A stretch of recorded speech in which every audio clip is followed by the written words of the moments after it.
Баршаңызға сәлем. Осындай ашытқысыз дайындалатын шелпектің рецептін ұсынамын. Дайындалу жолы өте оңай. Ең алдымен шұңғыл ыдысқа қайнап тұрған ыстық суды құямыз. Үстіне бір ас қасық қант және де жарты ас қасық тұзды саламыз. Қантты қосу міндетті емес. 2 ас қасық сұйық май құйып араластырамыз. Барлығын жақсылап араластырып аламыз. Қажет мөлшерде ұн саламыз. Менде шамамен 300-350 грамм ұн қостым. Алдымен қасықпен араластырып аламыз, өйткені біздің суымыз ыстық болғандықтан қолымыз кішкене күйіп қалуы мүмкін. Одан кейін қолмен араластырып біркелкі болғанша қамыр илейміз. Жан жағының барлығын жинап біркелкі қамыр илейміз. Қажет болса ұн қосып отыруға болады.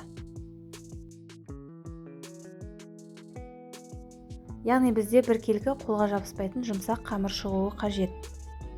Бетін жауып 10 минутқа қойып қоямыз.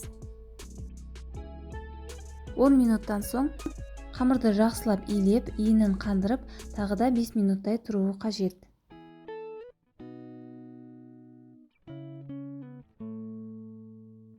Қамыр шамамен 5 минуттай бұғып тұрды. Енді тақтайға ұнды сеуіп, осылай қолмен соза отырып қамырды 7 бөлікке, теңдей 7 бөлікке бөліп шығамыз.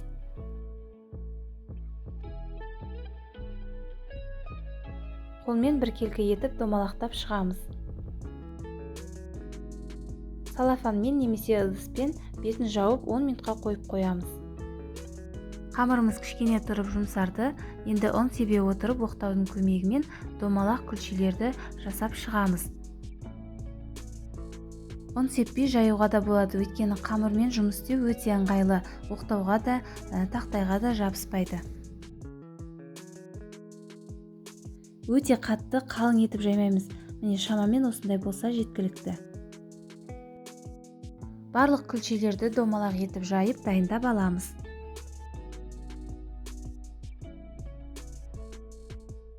Майды қыздырып дайындап қоямыз және де піскен шелпектерді салу үшін жанына ыдыс дайындап қоямыз. Қызып тұрған майға салғанда шелпектер осылай көтерілетін болады.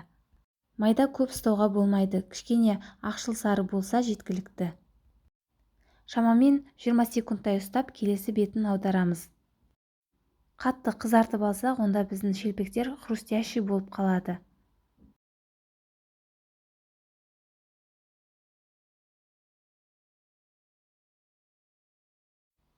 Міне осымен шелпектеріміз дайын. Осындай арасы жұмсақ болып шығады. Тез дайын болады, ең бастысы өте дәмді. Сіздерге де жасап көруге кеңес беремін. Ниеттеріңіз қабыл болсын.